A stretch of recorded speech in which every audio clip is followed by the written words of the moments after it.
नमस्कार। कहानियाँ नीलम की चैनल में आप सबका स्वागत है।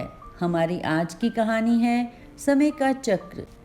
कमल जी जो कुछ दिनों से बीमार चल रहे थे, अपने इकलौते बेटे को फ़ोन लगाकर बोले, हेलो रोहन बेटा, कैसे हो? कितने दिनों से तुम्हें फ़ोन लगा रहा हूँ, लेकिन तुम हो कि फ़ोन ही नहीं उठाते। पिताजी, आपसे कितनी बार कहा है कि आपके फ़ोन का जवाब देने के अतिरिक्त मेरे पास और भी बहुत काम हैं। रोहन ने चिढ़कर कहा। तो कमल जी बोले, बेटा वह मैं सब समझता हूँ, लेकिन मैं भी क्या करूँ? मैं अपनी जगह परेशान हूँ। इस घर में मुझे अकेलापन काटने को दौड़ता है और मेरे घुटने का दर्द लगातार बढ़ता ही जा रहा है। अब और सहन नहीं होता। तुम कुछ दिन निकाल कर मेरे पास आ जाओ और मेरे घुटनों का इलाज करवा दो। पिताजी, इन फालतू कामों के लिए मेरे पास बिल्कुल भी समय नहीं है। आप खुद जाकर डॉक्टर को दिखा दीजिए। बेटे की बातें सुनकर कमल जी हैरान रह गए और गुस्से से बोले, फालतू के काम? अपने पिता को डॉक्टर के पास ले जाना, बीमार पिता का इलाज करवाना, आज तुम्हें फालतू के काम लग रहे हैं। रोहन, तुम शायद भूल रहे हो, जब तुम छोटे थे तब तुम्हें एक छींक भी आती थी तो मैं गांव के सारे वैद्य इकट्ठे कर लेता था, अपने स्कूल से छुट्टी ले लेता था। तुम्हारी माँ नहीं थी तो मैं माँ और बाप दोनों का फर्ज निभाते हुए तुम्हें भली भांति पाल पोस कर बड़ा किया है। तुम्हें अपने पैरों पर खड़ा करने के लिए सारी जमा पूंजी दांव पर लगा दी है। वह पैसे भी कम पड़ गए तो मैंने अपना वो मकान भी बेच दिया जिसे मैं अपने लहू की एक एक बूंद से सींचा था और खुद किराए के मकान में रहा। आधी से ज़्यादा मेरी पेंशन केवल घर के किराए में ही चली जाती है, परंतु आज तक मैं तुमसे शिकायत नहीं की। बोलते बोलते कमल जी हाँफने लगे।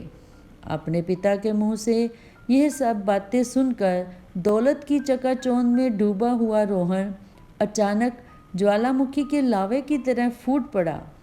अगर अपने बेटे के लिए मकान बेचा भी था तो कौन सा बड़ा एहसान कर दिया था। ठीक है, यदि इतने एहसान आपने मुझ पर किए ही हैं तो उन्हें चुकाने का समय आ गया है। आज तक जितना पैसा मुझ पर आपने लगाया है उतनी रकम मैं आज आपके बैंक अकाउंट में डाल देता हूँ और आज तक आपने जितने भी एहसान मुझ पर किए हैं सारे के सारे ख़त्म हो जाएंगे। मेरा और आपका हिसाब क्लियर। ऐसा कहते हुए रोहन ने फ़ोन पटक दिया। अपने इकलौते बेटे के मुंह से ऐसी बेशर्मी भरी और जहर से भी कड़वी बातें सुनकर कमल जी का सिर चकराने लगा। चेहरा गुस्से से लाल हो चुका था। उनका शरीर क्रोध से कांपने लगा। आंखों से आंसू अभी निकलने ही वाले थे कि उनकी नज़र अपनी स्वर्गवासी पत्नी की तस्वीर की ओर गई। उसी समय उन्हें अपनी पत्नी द्वारा उसके अंतिम पलों में बोला गया एक एक वाक्य याद आया। सुनिए, आप मुझसे वादा कीजिए कि आप अपनी आंखों में कभी भी आंसू नहीं आने देंगे। यह वाक्य याद आते ही कमल जी तुरंत अपने चेहरे पर फीकी सी मुस्कान लाते हुए बोले, नहीं मोहिनी, मैं रो नहीं रहा हूँ। तुम जहाँ भी हो खुश रहना। मैं यहाँ बहुत खुश हूँ और बड़े अच्छे से रह रहा हूँ। कमल जी रायपुर के एक प्रतिष्ठित और अनुभवी शिक्षक रह चुके थे। जीवन में उतार चढ़ाव को झेलते हुए और कठिनाइयों से जूझते हुए उन्होंने कड़ी मेहनत करके ईमानदारी से अपना जीवन व्यतीत किया था। एक शिक्षक होते हुए भी उनका ध्यान हमेशा इस बात पर रहता कि वह अपने शिष्यों को समाज की जिम्मेदार नागरिक बना सकें। लेकिन कहते हैं ना कि दिया खुद ही प्रकाश से वंचित रह जाता है। यही कहावत कमल जी पर भी लागू होती थी। वह बिल्कुल नहीं जानते थे कि उनके जीवन में आगे क्या होने वाला है। कमल जी का इकलौता बेटा रोहन था। उनकी धर्मपत्नी मोहिनी का निधन प्रसव पीड़ा के दौरान ही हो गया था। बेटे सुधीर के जन्म के साथ ही उनकी पत्नी स्वर्गवासी हो गई थी। गांव समाज के लोगों ने उनके बेटे रोहन को अपशकुनी बताया, जो कि जन्म लेने के साथ ही अपनी मां को खा गया था। पत्नी के जाने का दुख तो कमल जी को भी बहुत हुआ था, लेकिन उन्होंने सारी बातों को नकारते हुए अपने बेटे का बड़े खुले दिल से स्वागत किया। गांव में ही रहते हुए उन्होंने शिक्षा दीक्षा के साथ साथ अपने पुत्र रोहन का मां की ममता, आत्मीयता और पिता की कर्तव्य परायणता के साथ पालन किया। घर का छोटे से छोटा और बड़े से बड़ा काम भी वे अपने बेटे के प्रति प्रेम के वशीभूत होकर बड़े ही आराम से कर दिया करते थे। अपने हाथों का बना खाना एक एक निवाला बड़े ही प्रेम के साथ अपने बेटे को खिलाया करते थे। पौष्टिक खाना खिलाने से लेकर रात की लोरियां सुनाने तक सारे काम वे स्वयं किया करते थे। रिश्तेदारों ने दूसरी शादी करने के लिए लाख मनाने की कोशिश की, लेकिन कमल जी ने उनकी एक न सुनी, क्योंकि वह भली भांति जानते थे कि दूसरी पत्नी उन्हें तो अपने पति के रूप में स्वीकार कर लेगी, लेकिन उनके बेटे को अपना बेटा समझकर कभी प्यार नहीं करेगी। अपने बेटे के बारे में सोचते हुए उन्होंने जीवन भर का अकेलापन भी स्वीकार कर लिया, परंतु रोहन को उसकी मां की कमी कभी महसूस नहीं होने दी। कमल जी के प्रयत्नों से रोहन अपनी पढ़ाई में ऊंचे मुकाम हासिल करने लगा और अपने कस्बे का सबसे अव्वल दर्जे का छात्र बन गया। 12वीं की बोर्ड की परीक्षा रोहन ने 98% अंकों के साथ उत्तीर्ण की। कमल जी तो जैसे अपने जीवन के उसी खुशी के पल को समेटे ना समेट पा रहे थे। खुशी के कारण उनकी आंखों में एक चमक आ गई थी। अब बारी थी जिंदगी के दूसरे पड़ाव की, जिसके लिए कमल जी ने अपना सब कुछ समर्पित कर दिया और रोहन का एडमिशन दिल्ली के एक बहुत बड़े शिक्षण संस्थान में करवाया। ढलती उम्र की निराशा और जीवन में गहरी सन्नाटे के बावजूद उनके मन में ये उम्मीद थी कि उनका बेटा रोहन अपने समाज के लिए एक आदर्श उदाहरण प्रस्तुत करेगा। इंजीनियरिंग की पढ़ाई के करने के साथ साथ ही रोहन की भेंट एक लड़की सुधा से हुई, जो कि उसी के साथ सॉफ्टवेयर इंजीनियरिंग की पढ़ाई कर रही थी। धीरे धीरे उनकी बातचीत दोस्ती में बदल गई और वह दोस्ती प्यार में कब बदल गई उन दोनों को पता ही ना चला। इसके बाद रोहन ने फैसला किया कि नौकरी लगते ही अपने पिता को सुधा के बारे में बता देगा। बहुत ही जल्दी देश की एक बहुत बड़ी सॉफ्टवेयर निर्माता कंपनी में उसे बढ़िया सैलरी पर एक बहुत अच्छी नौकरी भी मिल गई। इस खुशी के साथ जब वह अपने पिता के पास लौटा तो उसके पिता हर बार की तरह उसके लिए पलकें बिछाए बैठे थे। अब तक उसके दिमाग में दुनिया की चकाचौंध ने दस्तक दे दी थी। अब पैसा उसके लिए एक बहुत बड़ी चीज़ बन गया था, जिसके सामने पिता का प्यार, समर्पण और त्याग छोटा पड़ने लगा था। लेकिन अभी कुछ बची खुशी संवेदनाएं थीं, जिन्हें अपने पिता के साथ वह बांटना चाहता था और लगे हाथ ही उसने सोचा कि पिताजी को सुधा के बारे में भी बताने का उचित समय है। जैसे ही उसने अपने पिता को इस बारे में बताया, उनके जीवन में तो मानो आनंद ही हिलोरे पैदा हो गई। वे अंदर ही अंदर बहुत खुश हुए। 2 दिन बाद रोहन ने अपने पिता को सुधा से मिलवाया। सुधा से मिलने के पश्चात कमल जी उसके आचार विचार से बहुत प्रभावित हुए। उसका व्यवहार, बातचीत का ढंग और सलीका उन्हें बहुत पसंद आया। उन्होंने शादी के लिए तुरंत हाँ कर दी। बहुत ही जल्दी दिल्ली में रोहन ने अपने पिताजी और कुछ नज़दीकी रिश्तेदारों की उपस्थिति में सुधा के साथ विवाह कर लिया और उसके बाद काम के सिलसिले में ही मुंबई चला गया।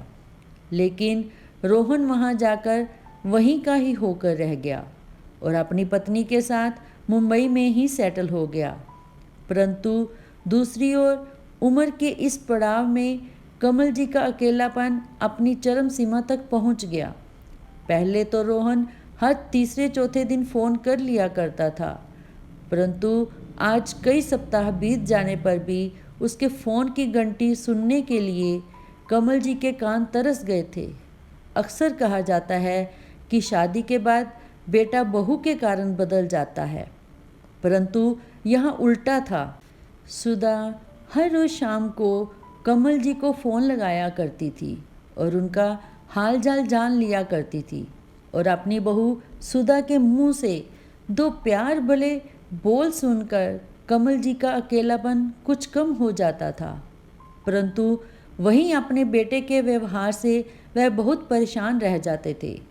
सुधा भी अपने पति रोहन से इसी बात को लेकर झगड़ा करती थी कि वह अपने काम में इतना व्यस्त हो गया है कि जन्म देने वाले अपने पिता के लिए भी उसके पास समय नहीं है, परंतु उस पर तो केवल पैसा कमाने का भूत सवार था। अपनी पत्नी की बात सुनकर भी वह अनसुना कर देता था। अपनी अध्यापक की नौकरी से तो कमल जी रिटायर हो चुके थे। अपनी सारी जमा पूंजी और मकान तक तो वह अपने बेटे पर लगा चुके थे। घुटनों का दर्द और अकेलापन दिन बीतने के साथ साथ बढ़ता ही जा रहा था, जिस कारण उन्होंने आज अपने बेटे को फ़ोन लगाया था। परंतु दूसरी ओर से तो जवाब रोहन ने दिया था, उनको दिल अंदर तक दहल गया था। वह सोचने लगे कि आधुनिकता की दलदल में फंसता हुआ उनका मूर्ख बेटा यह जान ही नहीं पाया कि यह एहसान नहीं था, बल्कि प्यार और अपनापन था उसके पिता का। वे जानते थे कि हाई प्रोफाइल समिति की बुद्धिजीवी मानसिकता ने उनके बेटे का विवेक उसे छीन लिया है। उसकी बहू सुधा उनके अकेलेपन की व्यथा को भली भांति समझती थी, परंतु अपने पति के व्यवहार के समक्ष बेबस थी। इसी दौरान सुधा और रोहन के घर कमल जी की अगली पीढ़ी ने दस्तक दी और रोहन का घर नन्हे मुन्ने की किलकारी से गूंज उठा। पोता होने की खबर सुनकर कमल जी स्वयं को रोक ना पाए और अगले दिन अपने बेटे के घर पहुंच गए। अपने पोते से मिलकर उन्हें इतनी खुशी हुई मानो उनके जीवन का सबसे अनमोल तोहफा उन्हें आज मिल गया हो। तभी तो कहा जाता है कि मूलधन से कई गुना प्यारा ब्याज होता है। अपने पोते को अपनी गोद में उठाकर उन्हें ऐसा लगा जैसे कि वक्त 30 साल पीछे चला गया हो और उनका छोटा रोहन उनकी गोद में हो। नवजात के नामकरण का अधिकार सुधा ने कमल जी को दिया और दादाजी ने उसका नाम कबीर रखा। उसके प्यारे से चेहरे को देखते हुए उनके मन में वात्सल्य उमड़ आया और आंखों में खुशी के आंसू आ गए। जब सुधा ने यह दृश्य देखा तो उसे बड़ी प्रसन्नता हुई, क्योंकि कई सालों के बाद उसने अपने ससुर जी को इतना खुश देखा था। उनके चेहरे पर एक मुस्कान थी। अब उसने ठान लिया था कि वह उनके चेहरे की इस मुस्कान को फीका नहीं पड़ने देगी और उन्हें अपने पोते से दूर कहीं नहीं जाने देगी। करीब 1 सप्ताह अपने बेटे के घर गुजारने के बाद जब कमल जी ने वापस जाने का सोचा तो सुधा ने अपने पति रोहन से कहा, जी एक बात कहूँ, काफ़ी समय बाद मैं पिताजी को हंसते मुस्कुराते हुए देखा है। अपने पोते को पाकर उनके चेहरे पर एक अलग ही रौनक आ गई है। दादा बनने की खुशी उनके चेहरे पर साफ झलक रही है। मैं चाहती हूँ कि उनका यह चेहरा हमेशा यूं ही मुस्कुराता रहे, इसलिए अब वे हमेशा के लिए हमारे साथ ही रहें तो कैसा रहेगा। सुधा ने यह बात इतनी विनम्रता और प्यार से कही कि रोहन के पास मना करने का कोई कारण ही नहीं बचा। अब कमल जी अपने बेटे के घर में मुंबई में ही रहने लगे थे। अपने पोते कबीर का साथ पाकर उनकी जिंदगी को मानो कहीं मायने मिल गए हों। नन्हे कबीर को भी अपने दादाजी का साथ बहुत भाता था। उनकी गोद में आकर उसे एक अलग तरह की खुशी मिलती थी। समय पाकर सुधा अपने ससुर जी को घुटनों के एक बहुत बड़े स्पेशलिस्ट के पास लेकर गई और उनके अच्छे से इलाज करवाया, जिससे उनके घुटने अब धीरे धीरे ठीक हो रहे थे। अब वह सही ढंग से चलने फिरने लगे थे। सुधा इस बात का पूरा ध्यान रखती कि कमल जी को उनके घर में रहकर किसी तरह की तकलीफ ना हो। समय बीतने के साथ साथ जैसे ही कबीर बड़ा हो रहा था, अपने दादाजी के प्रति उसका प्रेम और प्रगाढ़ होता जा रहा था। लेकिन वही उनका अपना बेटा रोहन धीरे धीरे उनसे पूर्ण रूप से कटता जा रहा था। कमल जी का जोर जोर से खांसना, घर के किसी काम में बोलना उसे बिल्कुल भी पसंद नहीं था। रोहन की काम की व्यस्तता और चिंताएं भी लगातार बढ़ती ही जा रही थी, जिस कारण वह एक रात शराब पीकर नशे में धुत होकर घर लौटा। कमल जी को यह सब देखकर बहुत दुख हुआ और गुस्सा भी आया, लेकिन उस समय उन्होंने कुछ नहीं कहा। परंतु धीरे धीरे समय बीतने के साथ अब शराब पीकर रोहन हर रोज लौटने लगा था। अक्सर शराब के नशे में वह सुधा को भी गालियां देने लगा था। अब कमल जी ने चुप बैठना उचित नहीं समझा और एक दिन उसे अपने पास बैठाकर समझाने लगे, देखो बेटा रोहन, ये शराब कोई अच्छी चीज़ नहीं है। इसने ना जाने कितने घरों को उजाड़ के रख दिया है। मैं कई दिनों से देख रहा हूँ तुम रोज शराब पीकर घर आते हो। कल तो तुमने हद ही कर दी जब तुमने बहू को भी गालियाँ दी। तुम्हें शायद मालूम नहीं कि तुम्हारा जीवन किस दिशा की ओर जा रहा है। तुम्हारा पारिवारिक जीवन और अधिक खराब हो, इससे पहले ही तुम संभल जाओ और नशे से दूर रहो। पिता ने यह बात बड़ी आत्मीयता और प्रेम से कही थी, लेकिन रोहन को लगा कि जैसे उसके पिता की बातें, उनकी चिंताएं केवल उसे ताना मारने, सताने और जताने के लिए ही हैं। ना जाने क्यों वह अपने पिता के प्यार को पूरी तरह से भूल चुका था।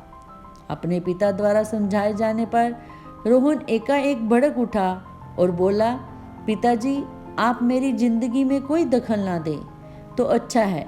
मुझे मालूम है कि मुझे कैसे जीना है, कैसे रहना है और क्या खाना पीना है। मुझे ऐसे इंसान की शिक्षा की कोई आवश्यकता नहीं है जिसने अपने जीवन भर कोई तरक्की नहीं की।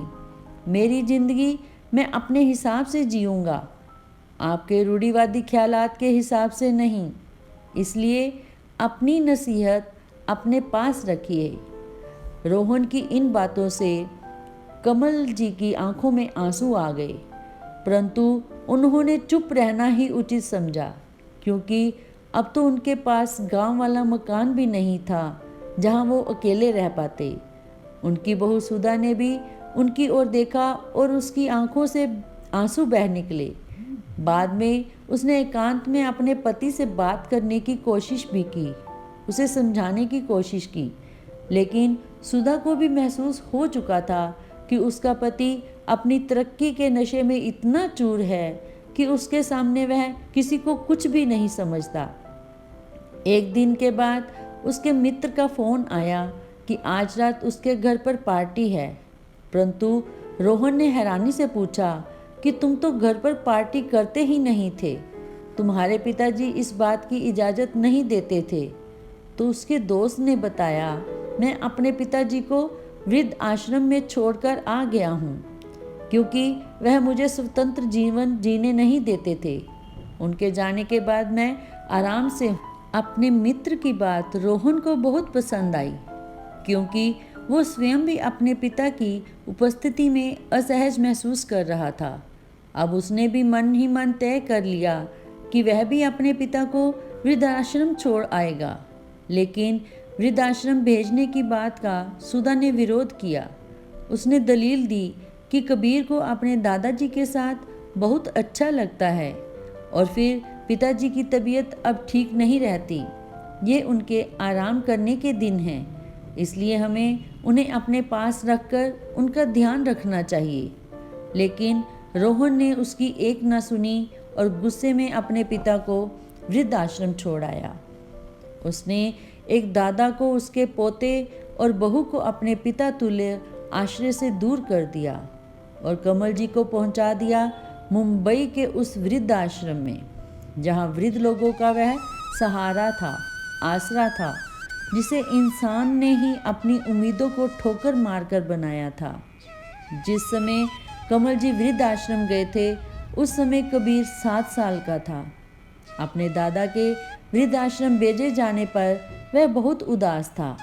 रह रहकर उसके मन में अपने दादा के साथ बिठाए गए मीठे पलों की याद उमड़ आती थी।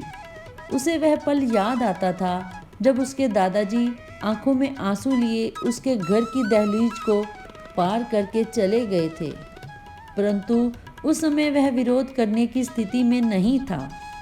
उधर कमल जी अपने आप को ही उन दीवारों के बीच में जीने का हौसला तो देते रहते, लेकिन इसी के साथ ही वह इसी चिंता में डूबे रहते कि ना जाने वे जीवन में ऐसा कौन सा पाप कर बैठे हैं जिसका फल उन्हें ऐसे मिल रहा है।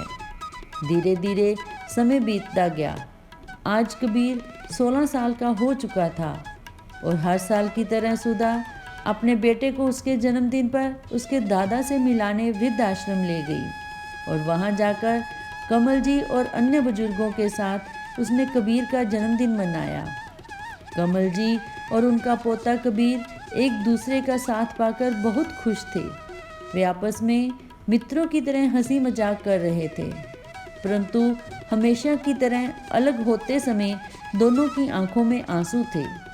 अपने पोते से अलग होते ही कमल जी के मन में फिर से असीमित सन्नाटा पसर जाता था। फिर से उन्हें अपनी जिंदगी नीरस लगने लगती थी, परंतु वे कर ही क्या सकते थे, क्योंकि जिस पौधे को उन्होंने अपने लहू से सींचकर पल्लवित किया था, आज वही पौधा वृक्ष बनकर उनसे मुंह मोड़ चुका था। इधर कबीर ने भी महसूस किया कि उसके दादाजी अब बहुत कमज़ोर पड़ चुके थे, इसलिए वह अंदर ही अंदर अपने दादाजी की देखभाल ना करने की ग्लानि से भर उठता था। एक प्राचीन कहावत है कि कर्मों का फल तो भोगना ही पड़ता है। देखते ही देखते समय का चक्र बदला और एक दिन कबीर महज 16 साल की उम्र में ही बियर की बोतल चढ़ाए नशे में धुत शाम को पार्टी से घर लौटा।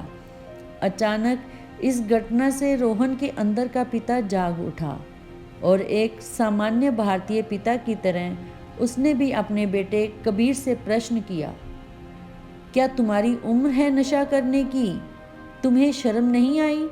इस उम्र में नशे में धुत होकर अपने पिता के सामने खड़े हो?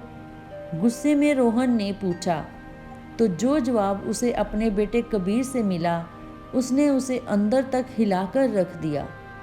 कबीर ने कहा, it's my life, my life, my rules.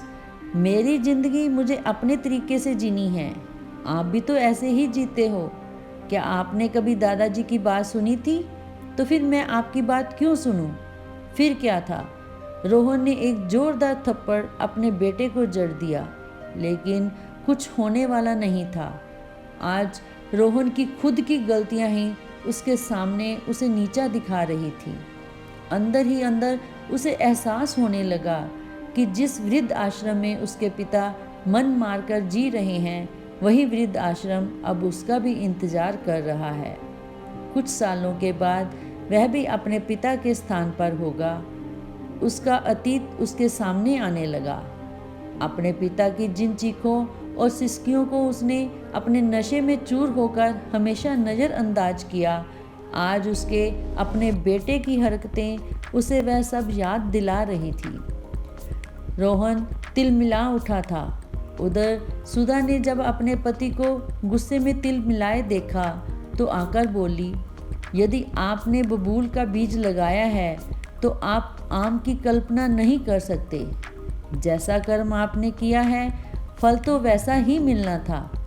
पत्नी और बेटे की बातें सुनकर रोहन के सामने उसके अतीत के पन्ने खुलने लगे, जो उसे एहसास करा रहे थे कि उसने पैसा तो बहुत कमाया, नहीं कमा सका तो केवल अपने पिता का प्यार, जिस पिता ने उस पर अपना सब कुछ समर्पित कर दिया था। उसी पिता को उसने अपने जीवन के अंतिम चरण में वृद्धाश्रम की चार दीवारी में तड़पने के लिए छोड़ दिया। आज हो ना हो वह अपनी पत्नी का रहा, ना बेटे का और ना ही पिता का। रात बीत गई थी, सब लोग सो चुके थे, परंतु रोहन की आंखों से नींद कोसों दूर थी। आज तक उसने जो भी किया था और उसके साथ आज जो हुआ था, उसके बारे में सोच सोच कर उसकी आंखों से आंसू बहते जा रहे थे।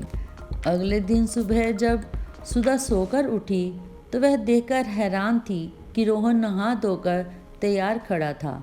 उसने सुधा और अपने बेटे को भी तैयार कर उसके साथ चलने के लिए कहा, लेकिन उन्हें ये नहीं बताया कि वह लोग कहाँ जा रहे हैं। आधे घंटे का सफ़र तय करने के बाद रोहन ने गाड़ी रोकी तो सुधा और कबीर देखकर हैरान थे कि उनकी गाड़ी उसी वृद्धाश्रम के सामने खड़ी थी जिसमें कमल जी रह रहे थे।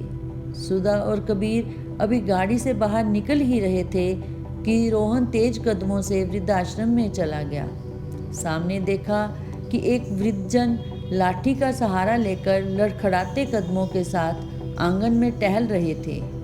उन्हें देखकर उसे ऐसा लगा मानो उसे बुजुर्ग व्यक्ति का खून कब से सूख चुका हो। चेहरे पर झुर्रियों का जाल था, सिकड़ी हुई हड्डियां मांस से बाहर निकल रही थी। अपने पिता के बारे में पूछने के लिए रोहन उनकी ओर गया। पास जाकर बोला, कमल जी कहाँ मिलेंगे? लेकिन जैसे ही उस बुजुर्ग ने पीछे मुड़कर उसकी ओर देखा तो रोहन का शरीर कांप उठा। वह सुन रह गया, क्योंकि वह बुजुर्ग कोई और नहीं बल्कि उसके पिता कमल जी ही थे। तुरंत उनके पैरों में पड़ गया और बोला, पिताजी मुझे माफ़ कर दीजिए, मुझसे गलती नहीं गुनाह हो गया है, एक बहुत बड़ा गुनाह। मैं जानता हूँ कि यह गुनाह माफ़ी के काबिल नहीं है, परंतु फिर भी मुझे प्रायश्चित का एक मौका दे दीजिए। मेरे कारण अपने उम्र भर दुख सहा है, लेकिन मैं वादा करता हूँ आज के बाद मैं कभी अपना दिल नहीं दुखाऊंगा। मुझे अपनी सेवा का एक मौका दे दीजिए। कहते कहते वह फूटकर रोने लगा तो कमल जी ने कांपते हाथों से उसे उठाया और उसके आंसू पोंछते हुए उसे अपने गले से लगा लिया।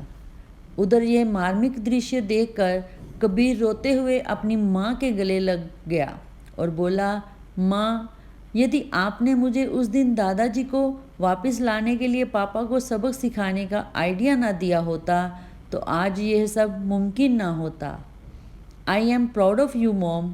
दरअसल कबीर उस रात शराब पीकर नहीं आया था, बल्कि वह सारी घटना सुधा और उसके बेटे कबीर का एक सोचा समझा नाटक था, जिसके चलते आज रोहन सही रास्ते पर आ चुका था। सुधा ने आज यह साबित कर दिया था कि यदि एक बहू चाहे तो अपने परिवार को अपने प्रेम के धागे से मोतियों की तरह पिरो कर रख सकती है।